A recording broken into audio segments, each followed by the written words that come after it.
Good morning, everyone. Welcome to Employee Engagement Trends and Strategies for Success. We are going to give everybody another minute or so to fill in. But if you want to drop in the chat, say where you're from. David's already said hello from Delaware. And I'm also going to drop in the chat a link if you have not already downloaded the trends report that we're going to be discussing today. You can click that link and download it now so that you have it if you want to read it after we're done, or I guess you could follow along if you're very excited about it. But either way, we are going to, we'll wait one more minute, see if anybody else is going to join us and file in, and then we'll get started.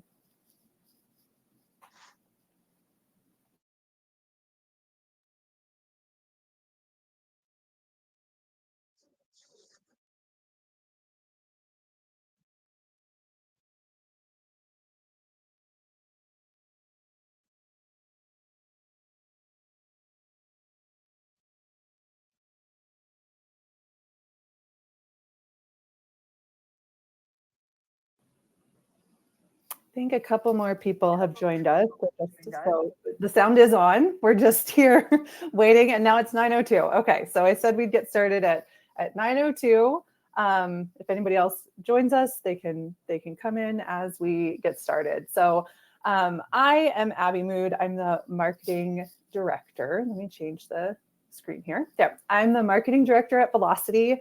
I manage the strategy and implementation of everything from our digital marketing and analytics to PR and events. Amanda is an advisor in our data and analytics department and is also known as our resident data wizard. She supports the team's efforts in identifying efficient solutions to intricate business problems through survey response-based data analysis. So all of this is her area of expertise.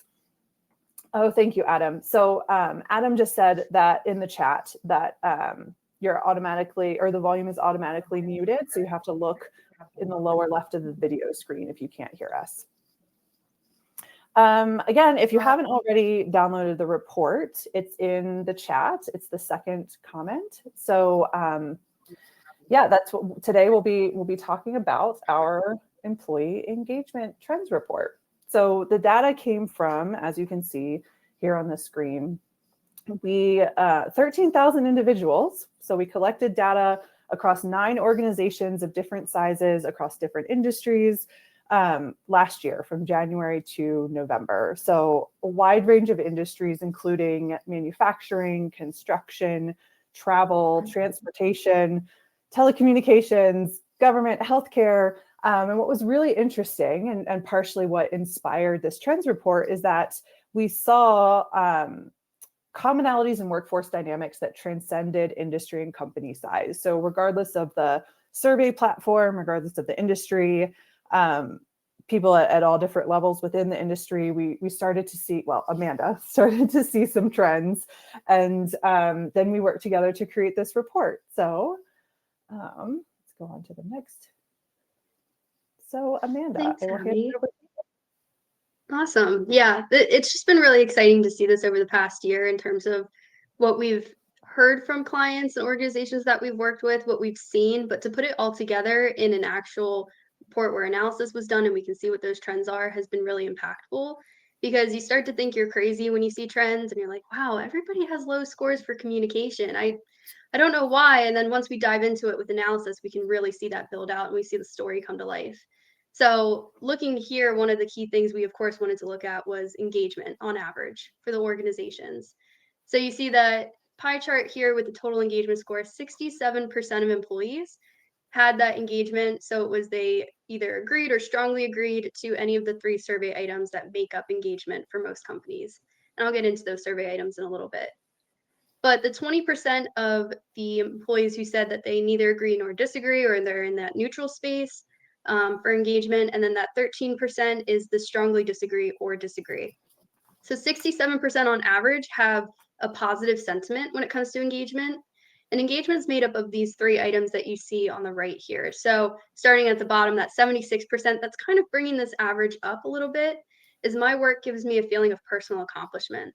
And when we think about Gen Z entering the workforce or anybody who's prioritizing purpose in their work and redefining what work is, it's really interesting to see that most people are feeling aligned in that personal space when it comes to the company. At 64% is I would recommend this company to people I know is a great place to work. That's your employee net promoter score. And so 64% on average is a solid score that we're seeing. It's just interesting to keep note of this and keep track of it to really understand where that sentiment's coming from employees. And this item that's at the end here, the 58%, it's always the lowest scoring. And again, this is where you kind of want to validate, am I crazy? Is it actually always the lowest scoring? But you can tell out of the 3 items that typically make up engagement, it's the one that brings it down. So this company motivates me to contribute more than is normally required to complete my work. This one's so fascinating because I often have organizations who say, I really want to ask a question about burnout. I really want to understand if employees are burnt out. And I highly advise that you do not outright ask employees, hey, are you burnt out? Because that has implications. There's a risk involved in that. So I think this item is a great indicator of if employees are feeling any level of workplace fatigue or burnout in some way. So it tends to be lower because burnout's not going away. Fatigue's not going away in the workplace. We've gone through a lot of changes over the past few years since COVID. So it's not uncommon to see this in the lowest space, but it's a really great measure of burnout without, again, asking about burnout. Well, thank you. And also, I forgot to mention when we first started, if you have any comments or questions at any time, feel free to drop them in the chat, and we'll keep an eye on there and either stop and answer your question right away, or we have time at the end for Q&A also. Okay, there we go. So as Amanda and the team dove into the data, they found several items that consistently ranked as the lowest scoring areas. And that's what you're seeing on the screen right now. So processes enable productivity, experience versus expectations, open and honest communication, leadership responsiveness, communicate change reasons, and belief in survey change. But when they looked at it a little bit more, they realized you can't take them all at face value. So for example, leadership responsiveness is less about timeliness and how quickly you respond, but more about the leader's ability to address issues effectively. So while these 6 topics indicate areas of concern, they're often systemic or indicative of a larger systemic challenge that can be categorized into 3 buckets. So before we move on to those buckets, did you want to add anything else here, Amanda? Yeah, I think just, again, these are the lowest scoring on average. So really, we're just taking the average scores. We are accounting for company size. So we're making sure that, if there's a company of the 9 organizations we looked at with thousands of employees versus an organization with a few hundred, we're making sure to weigh them equally here to really understand that impact. But I think it's interesting to see a few similarities, like the open and honest communication and the responsiveness, communicating change reasons. But that belief in survey change is always the most fascinating to me because it tends to be one of the lowest scoring items. And if you haven't done a survey in a few years, it's your first one in a while, and you have survey change, if employees think that change will happen as a result of their feedback, if that's the lowest scoring, it's fine. If you do a survey every year or every 6 months or whatever that looks like, and this is in your lowest scoring, you really want to take a look at that because it's not always that you're not making an impact or you're not taking action. It's just the way we communicate it sometimes and making sure employees know what's being changed or know what action is being taken. I often hear, and sorry if I'm jumping in too much here, Abbie, I consider myself a survey enthusiast, so if I get a little too excited, you could probably tell. I'll reel you in if we need to. I'll reel you in. Thank you. That survey change, organizations are always saying, I'm afraid to over survey.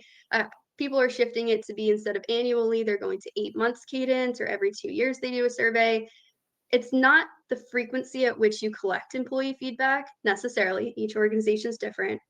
It's what you do based on that feedback. Survey fatigue is not as important or as relevant as inaction fatigue, because employees will become increasingly frustrated if they're not seeing change occur, if they spent time providing comments, and I have seen that where there are essays in the comment section, and if they take that time to provide that feedback, they want to see a change happen. All right, so those 3, I don't know what there's some sort of delay. Hang on, we're getting there. So back to those, I call them 3 buckets. They're officially the real drivers of engagement. So yeah, once they kind of looked at those lowest scoring items, they realized there were actually these 3 real drivers, or these 3 real categories that drive engagement. Yeah, so looking at these, it was pretty interesting because, we saw work process, and that's not the resources that employees have, that's the processes that might be impacting somebody's work. So we see work process. On the last slide, we saw a few different themes around communication. Growth and development is new. And this is the fun part, because that didn't show up as one of the lowest scoring items that all organizations have. This just shows the impact that it will have on engagement. So if it's just based on a statistical regression analysis that Dave Schlosser on our team did, and he was able to determine that based on any input that you have or any action that you take on one of these 3 specific categories, you're going to see an improvement in engagement. You can't always say that if you're looking at the previous slide and you're focusing just on leadership responsiveness. You might see an impact on engagement, but what this is showing here is the data proves that if you influence any of these 3 areas, you will see an improvement in engagement. I think it's really fascinating to see this difference, especially when we think growth and development. One of the quick things I want to point out here is sometimes it can get misconstrued to be everybody's asking to be managers. But of all the surveys that I've read the comments in, and I read every comment, and I've done a lot of surveys, I have never seen a comment that said, I should be the manager of this department. I deserve to be VP. I don't know why I'm not VP yet. I should be moving up into a people leader role. I can't believe I don't have any direct reports. I've never seen that, which is surprising. I actually didn't realize that until Abbie and I were talking one day, and I was like, hey, this is this is kind of odd that I haven't seen that yet. But growth and development is more about, again, we think about that personal accomplishment, the feeling of purpose at work. And so growth and development is more about how can I grow personally and professionally in my life to make sure I'm making an impact.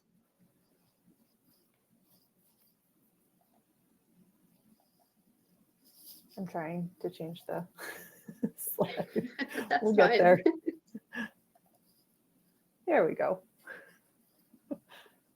This is a really fascinating slide. So this is one of those other ones where we thought we were going a little crazy, because most of the conversations that we were having when we looked at survey results and talked about the insights and what was coming out of the data was we saw a huge gap between the way people or employees perceived leaders versus managers. And so what you see here is asking employees if they trust their manager. That scored in the top 10 of scores for organizations and about 88% of organizations that we looked at. So the top 10 scores there for trust in manager. And we're looking at 50 to 60 survey items. It's not like we only looked at 20 and there's a top 10, bottom 10 situation going on. But in the bottom 10 scores for 71% of organizations was trust in leader. So you see this gap happening, and it's getting much more significant. And what we're trying to understand is, why does this happen across organizations, and why are we feeling it so intensely, especially over the past year? And I didn't start seeing this until I think January of last year, where it was significantly showing up in results.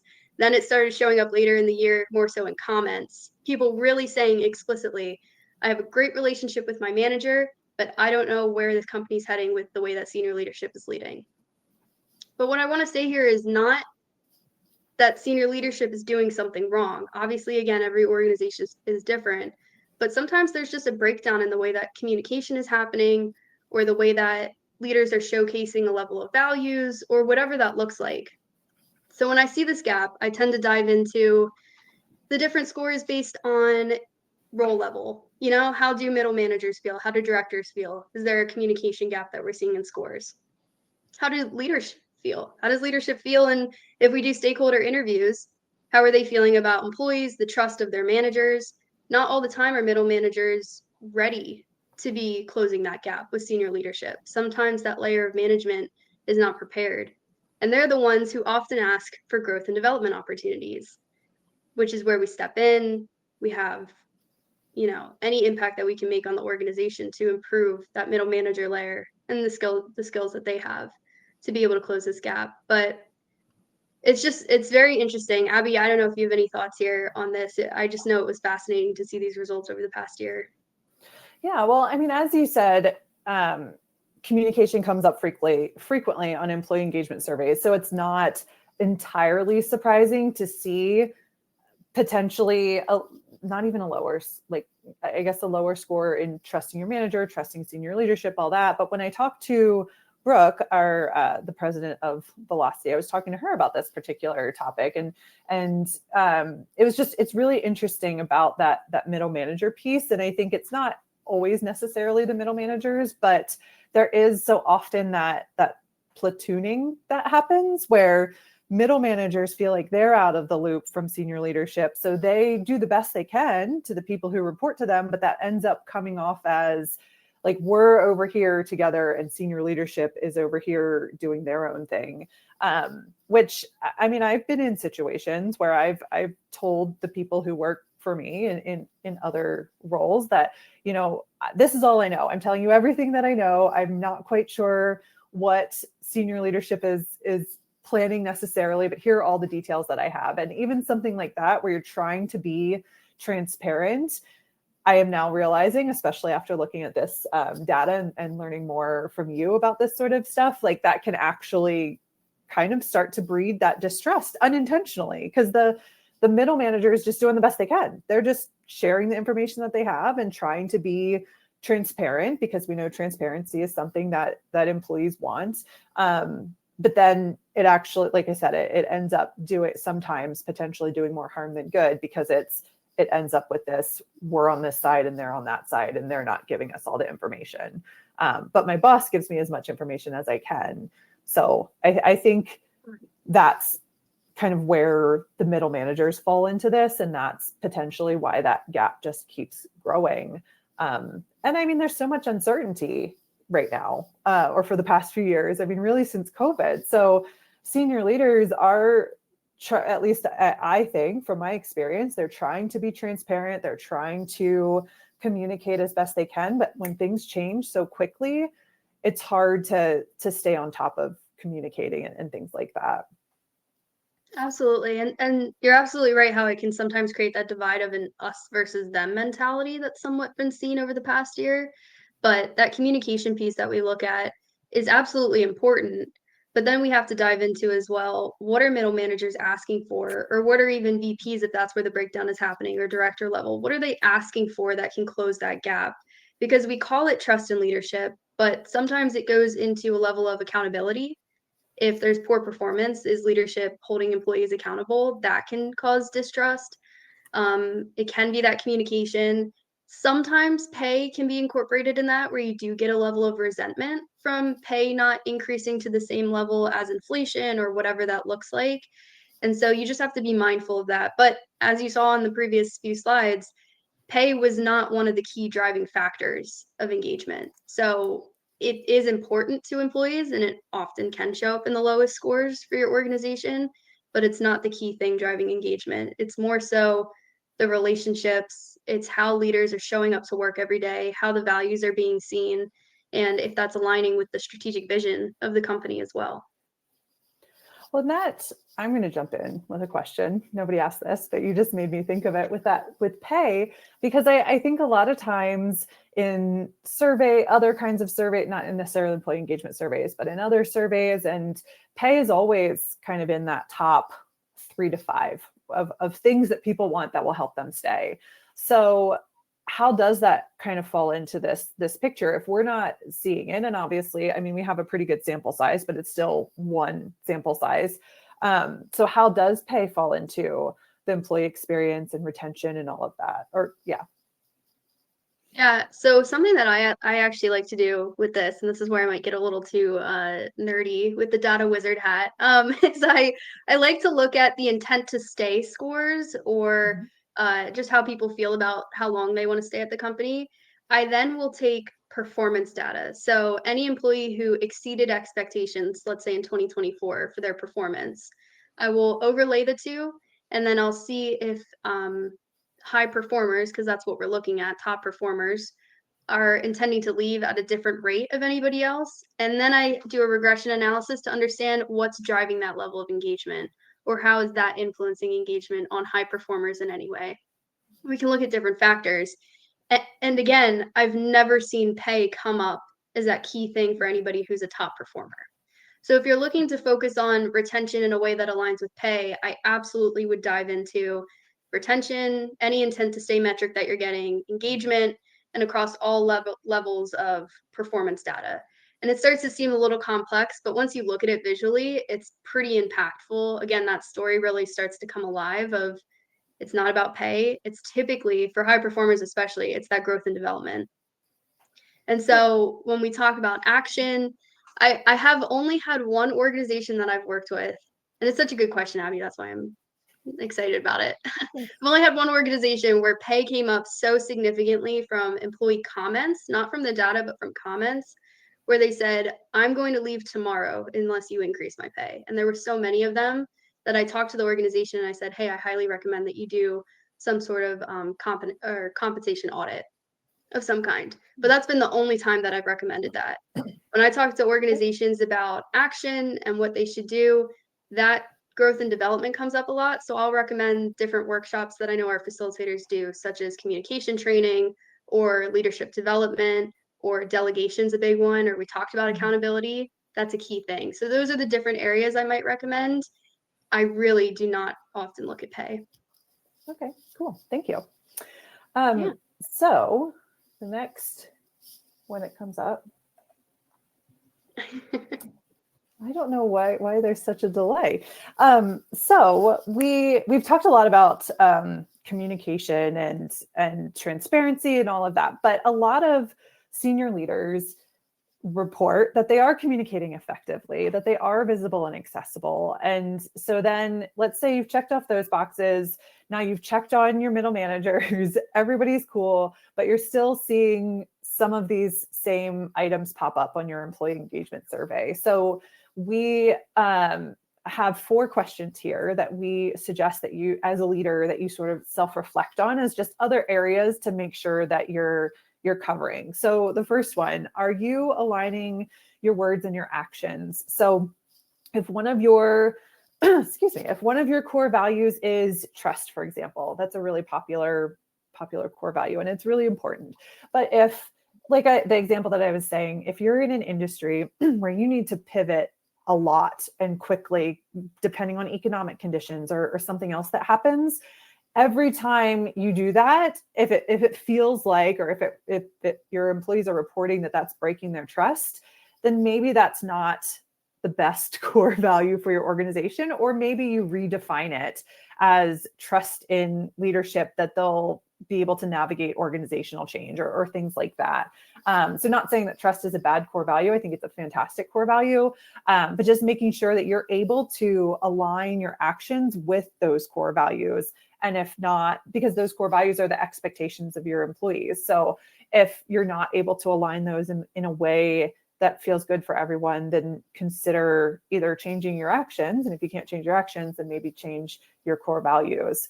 I mean, there's tons of different ways that you can align your words and actions, but that's the one example that I always think of when we talk about this. And Amanda, you can jump in after each of these if you have anything else to add, but I'll just keep going. Yeah.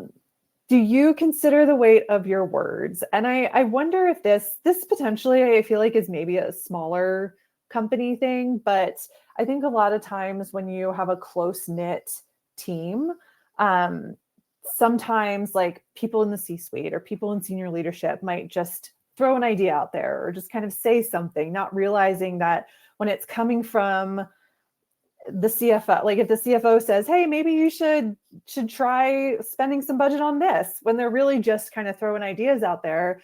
But when it comes from the CFO, everybody else is like, oh, well, that was a directive. That wasn't just an idea. That wasn't just a suggestion. But then obviously you can imagine there can be miscommunications and confusion and all sorts of things coming from that. So I think it's important to consider your role and consider the weight of your words within that role. And is every word you say, whether you like it or not, or whether it's intentional or not, is everything you say going to be analyzed and taken as a directive versus an idea?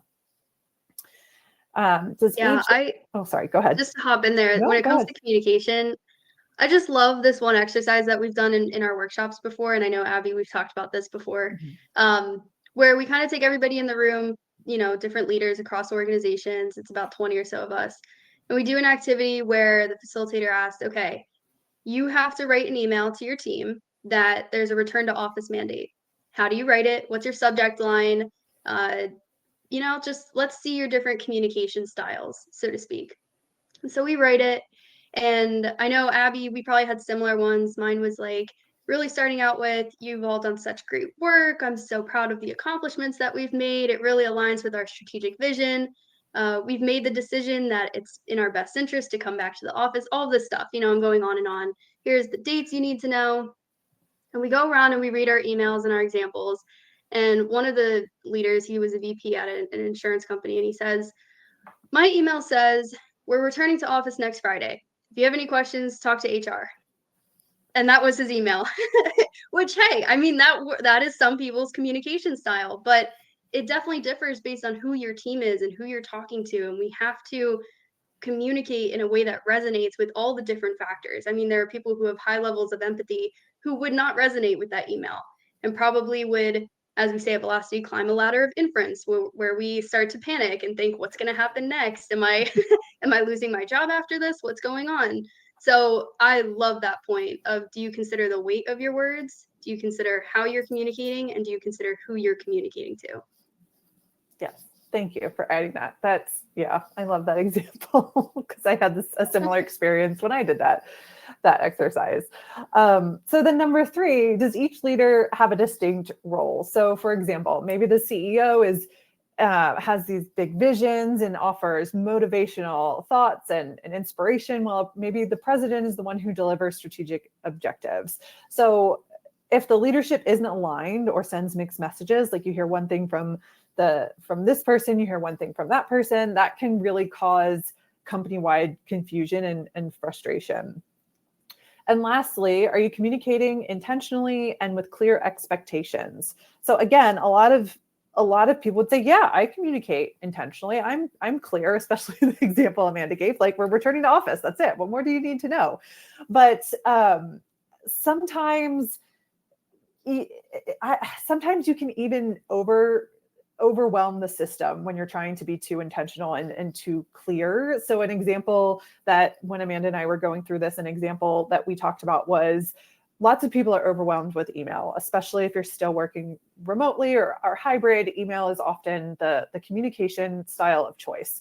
So if you know that you're a person who misses emails from time to time, do you communicate with your team that if you haven't responded to an email and it's important, within 2 to 3 days, that they can call you, that they can text you, that they can message you on Slack or Teams or whatever you use?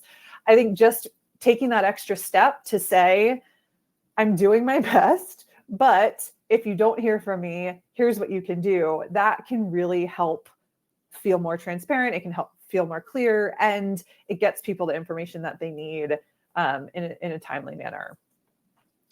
Anything else to add to that? And just to hop in again on 3 there, does each leader have a distinct role? I was just thinking about surveys, and one of the strategies that we have is when we suggest that organizations roll out communications about their survey that they're going to have, and they want to talk about the confidentiality, it's really important that the communications don't just come from HR. If it comes from the CEO one day, the CFO the next day, a VP of operations, your president of your company, really diversifying who the message is coming from. So you're showing that unity from the leadership team, that they all feel confident about the survey, that they know it'll make an impact. And that will solicit great feedback from employees. If it's coming from HR, it can be really difficult to get that. So I know something that we do, Abbie, is we talk a lot about with our clients, working with a third party platform typically, or any organization, to run the survey for you instead of doing it in-house.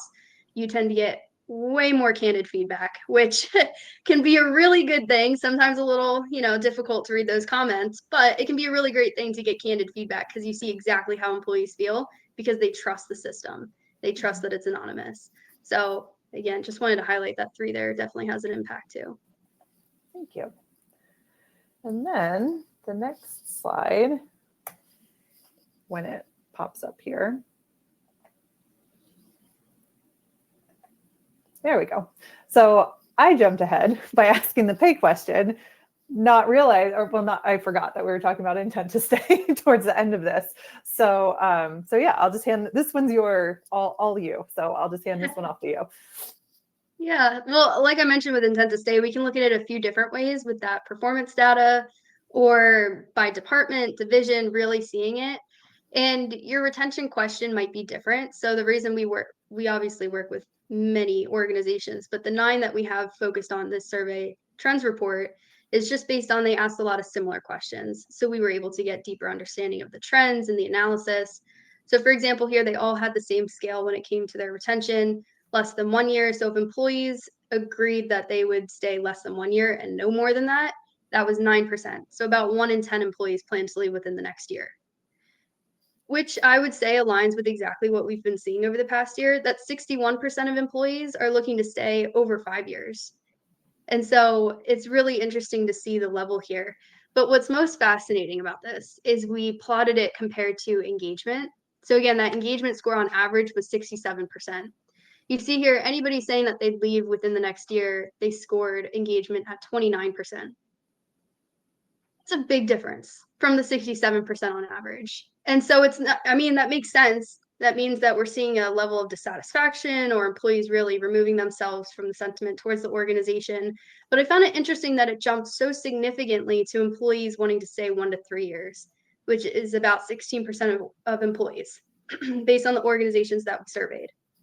And they're saying that their engagement score is 52%, which is not far off from that average 67, about 15%. So really what that means is it's really hard to take action within 1 year. It can be very difficult, especially if we focus things like recognition, communication takes time to change culture. We know can take many years to change that in certain situations. So less than 1 year, 1 in 10 employees, that's likely to see that kind of turnover. Your biggest opportunity group, though, is that 1 to 3 years. So if we take in the drivers, growth and development, communication, work process, all the things that really influence and impact engagement, if we take that into consideration for this group and we make that change, I'm not asking you to look at all your survey items and take action on 50 different things. That's not that's not what we recommend. It's 3 things often that highly impact engagement that you can focus on, and those 16%, it'll shift. You'll see that 61% 5+ years, it'll jump significantly over the next few years. So if retention is a big thing, especially when we plot this compared to how employees did on their performance, if you have your high performers plotted on this and you're seeing similar results, absolutely focus on that 1 to 3 year group.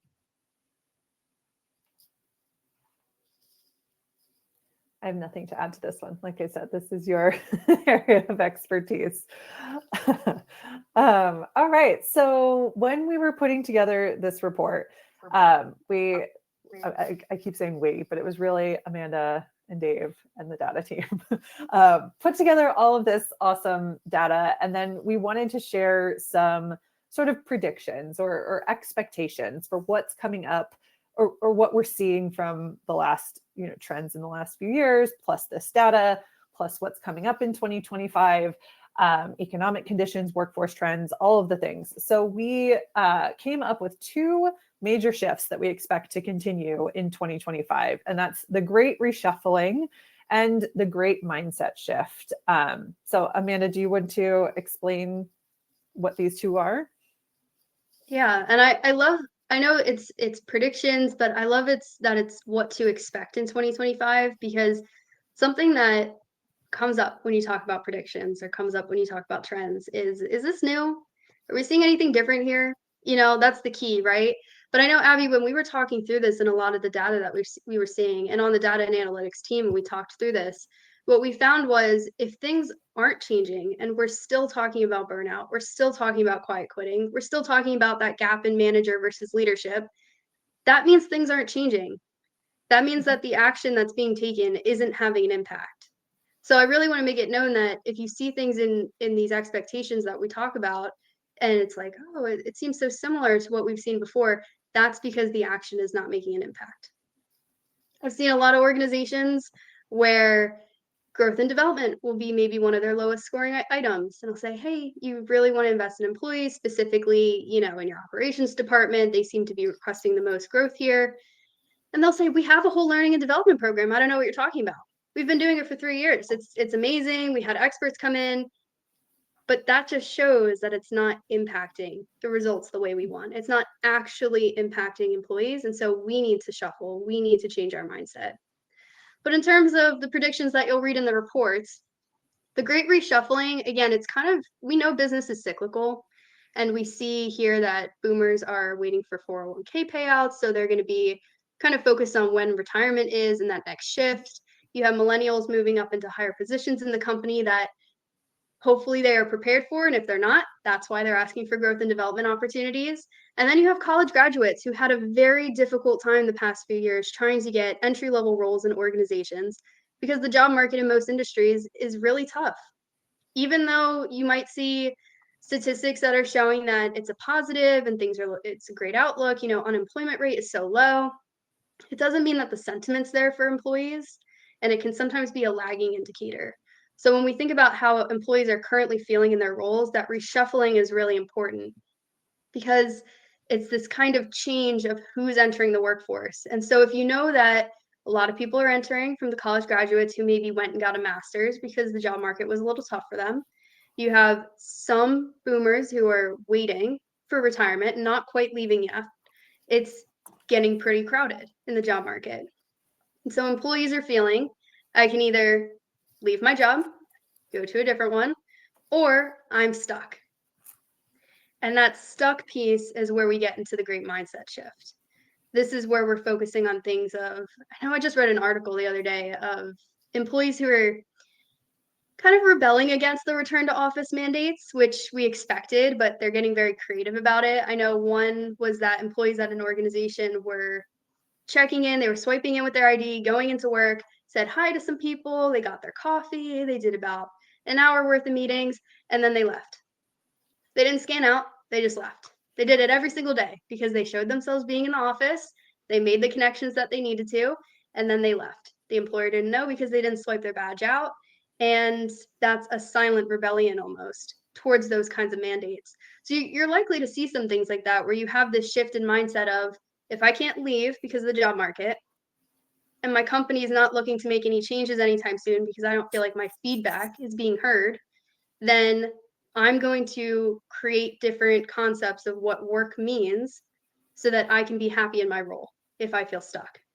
So that's where you get a lot of requests for the 4-day work week, being fully remote, people just prioritizing their personal lives a little more. And again, it's that stuck almost resentment that's happening. Abbie, I don't know if you have any thoughts on this. I know it's a pretty hot topic right now, though. Yeah, I'm actually like David and Michelle. I'm actually shocked that I just don't have it in me to do that kind of thing. But I know Gen Z is a different generation and doing things a little differently. But the thing that I thought of when you were talking about this was how, and we could do a whole webinar just on this one topic. But we all know that priorities sort of shifted in 2020, and people realized how important it is to spend time with family and to prioritize their health and wellness and all of that. And I think that's still carrying into today because we had that kind of shift in 2020, and now we're starting to see 5 years later, we're starting to see, like you said, the return to office mandate. Things are kind of shifting back to the way they were, I think, before COVID. There's different spending and different budgetary considerations and all that. But I think people, or at least a lot of people, still want to be able to prioritize their health and their families, and especially people who got used to hybrid or remote work and being able to pick up their kids or take their kids to school or go to a doctor's appointment because for some reason doctors and dentists are only open when everybody's at work. So Right. like things like that I think there's also, and we've talked about this, besides the kind of extreme, I think it's an extreme example that you shared. There's also people who are like, okay, well, I'm going to clock in, I'm going to do my job, but I'm not working late. I'm not going above and beyond. Like, I'm just going to show up and do what I'm supposed to do. And that's going to be good enough until either something shifts or I find a new job or whatever. So I would say, and I'm not the expert, so feel free to call me out if I'm just making this up. But I think that's probably, with the great mindset shift, I think that's probably the biggest trend, is people who are just showing up and just doing their job where they were potentially they still might be high performers. You can be a high performer without, putting in 20 hours a day and all that. But it just feels like a lot of people are more putting in versus letting it kind of filter into all aspects of their life. Absolutely. No, that's spot on. I mean, that's the key, right? I like how you pointed out the high performers piece, or anybody who exceeded expectations. They might not be putting in, like you said, 20 hours or whatever, 12 hours a day or something like that, but they're still performing. It's that work smarter, not harder sometimes. Or just shifting or just changing what their mindset is towards work, which is, I like my job, love what I do, but if my hours are 9 to 5, it's 9 to 5. And outside of that, I'm going to reprioritize what's important in my life, which is personal, but that's mainly driven by frustrations at work, like we talked about. The work processes being inefficient, or employees just not feeling heard when they've said time and time again, I want to grow. I want to, change the way that I manage. I want to be a better leader or a coach towards my employees, not necessarily a manager. That's where it starts to create this, again, like almost resentment or just that distrust that we're seeing with leadership, because employees feel like they've been saying it ever since COVID, really. And if they're not seeing that change, that's where that mindset starts to happen. Well, and again, this could also be a full webinar topic in and of itself. But when I was talking to Brooke, our president, about this, and she brought up the point how there's also this conflict, which I'm sure everyone here is familiar with it, but the older, we'll call it senior leaders in these C-suite and even like SVP, like those higher up roles, are that generation where discretionary effort was rewarded and you had to give everything to your job to move up in the ranks and all of that. And then we have these younger junior generations who are coming in and they're like, that's not how it's going to work anymore. So there's room, I think there's room for compromise on both sides, because the point that she brought up was like, yes, the C-suite and the senior leaders need to understand that things are shifting, but the younger employees also need to understand that work is, you have to also find meaning and purpose in your job as you can, but there are also other things that give your life meaning and purpose outside of work. So absolutely. I thought that was an that interesting generational difference is always fascinating on surveys to see. I will say it's very different by industry of what differences you come across. So we didn't include that in this report just because it was just so different based on what industry you had, and have to be mindful that generations, you can't always apply general sentiment towards them. Each person is unique, so just keeping that in mind. But I do love that call out to the generations, because you do see that quite often. Totally.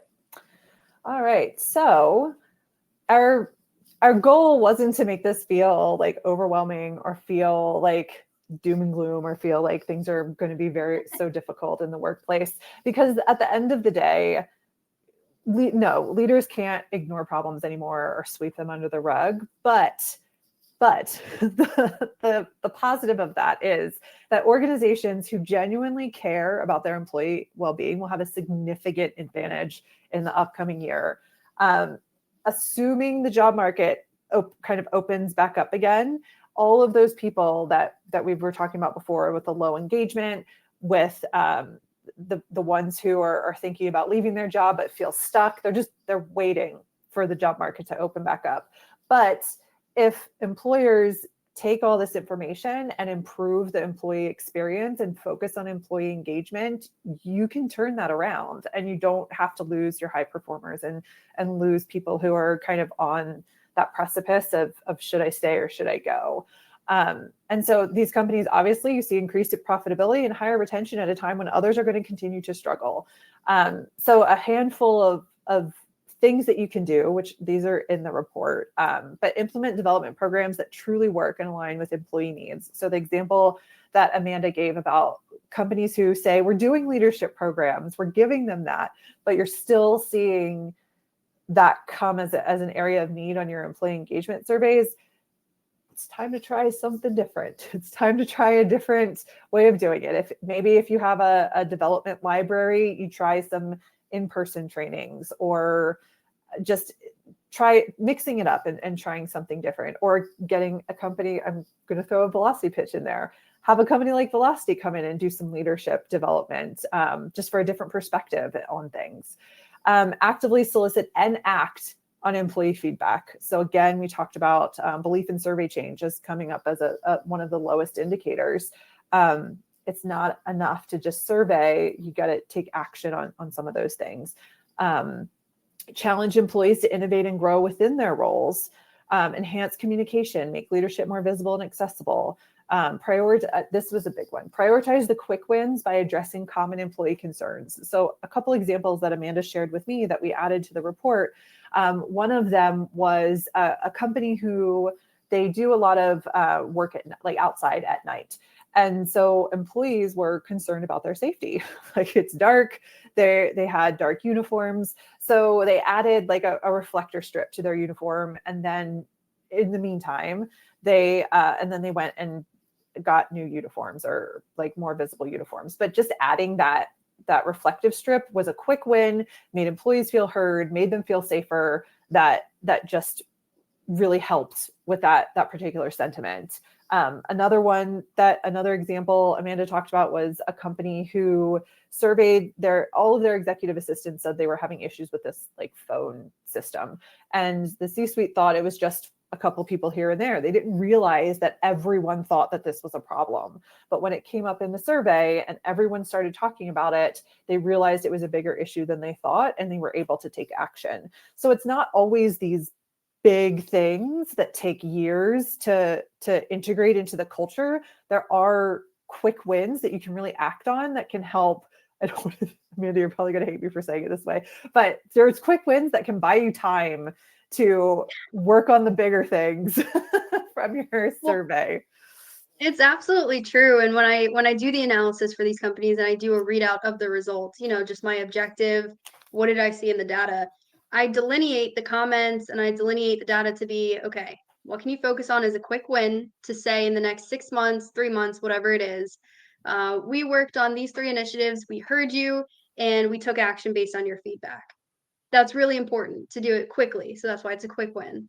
But then I'll showcase what are the bigger ticket items that will impact engagement and impact employee experience that you can focus on as well over a 12-month, 18-month, 24-month period.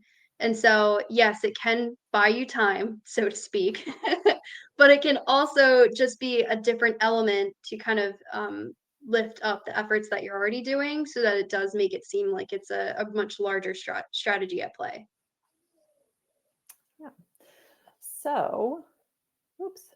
Yes, there we go. So if anybody has any questions, feel free to drop them in the chat. We wanted to save some time at the end. We have a couple that came in before the webinar, but so I'll get started on those. But if you have any questions, feel free to drop them in the chat. Now's the time. So one of the questions really kind of touches on what you were just talking about, which is, what if you can't take action on something? What if there is no money to put towards a big push, or you don't have the personnel to take action on it? What do you do then? Yeah, that's a great point. I hear that a lot. So one is focusing on the quick wins that you can do. Another is making sure that you have employee advocates on your side who are listening to the employee feedback as well. So for example, like a culture advisory board or an employee resource group focused on culture, or even focused on employee feedback, and having them understand where budget's coming in, how it influences the overall company goals, and how it's just not something that could be taken on as an initiative over the next year. And once you get them to understand and you have a conversation and open, honest dialogue about it, then they can relay that to employees as well. And so you have more of the advocates on the employee side rather than just saying, we can't do it. Or even worse, not addressing it at all, because you tend to want to show what your survey results were. You want to show, hey, what are the areas we can improve on? And let's say it was pay and benefits, and you say, based on the priorities for our organization this year, it's something that we want to look into in the future. But as of right now, it's something we're going to put on pause and focus on other things that came up in the survey. It's completely fine to say that as long as we address it. Which comes back to transparency and communication and what everybody's asking for. Like I just thought of this example. So, and maybe it's just me, maybe it just makes me feel better. But like if I'm running late to something, I would rather call them and just say like, hey, I'm running late, or I'll send somebody a message if I'm running late to a meeting so they know, versus just showing up 5 or 10 minutes late and them just kind of wondering the whole time. I think to me, that feels like a similar example to what you just said. Like people, if you don't address it, people are just going to wonder and, like you said, climb the ladder and make up all kinds of stories about how nobody's listening to them and they don't care. But even if you address it to say, we can't take action on this right now, then people know. And it gives them the agency to decide, is this a deal breaker for me to stay, or can I deal with it for another year until we talk about it again? Right. And then David added a question to the chat. Do you think looking to do the bare minimum for many, including RTO employees, explains why that third engagement question is so low? I love that language, the bare minimum piece, because that's not necessarily what's happening. It's more so, again, that shift of how can I maximize my productivity in as little time as possible? I'm still productive. I am still doing exactly what my job outline says. If anything, I might be taking on even more, but I'm doing it in less amount of time. Again, that's just one case scenario.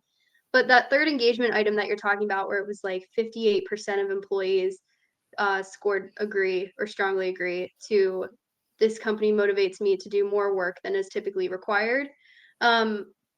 If employees are not agreeing with that, it does not mean that they're not interested in doing more. It could mean they are already doing the most that they can possibly do in their role.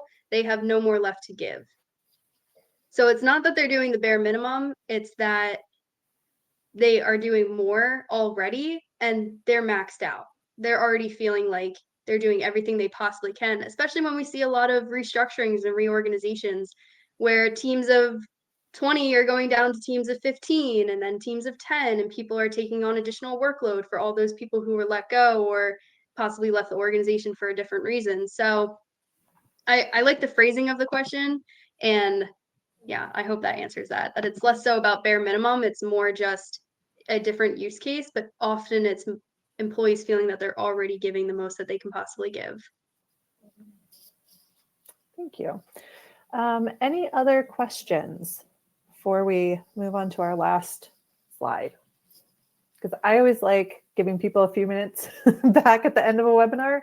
So last but not least, thank you all for being here. If you have any questions about the report or the presentation, Amanda gave me the okay to put her contact information up here, so you can find her email address right here. It'll also be in the replay. You'll have access to that. And I'm also dropping a link in the chat.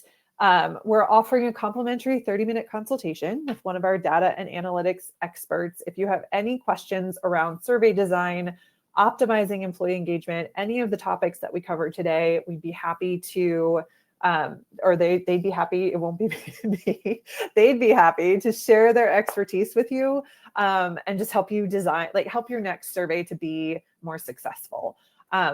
Again, if you want to download the trends report, that link is in the chat. And the report also dives into 6 considerations and tips for building your next survey. So if that's kind of, now you're thinking like, okay, well, how do I build a survey where I get really reliable and useful information? We've got you covered in the report. So check that out. But thank you to everyone who attended, everyone who will watch this later on replay. We appreciate your time and interest in this topic.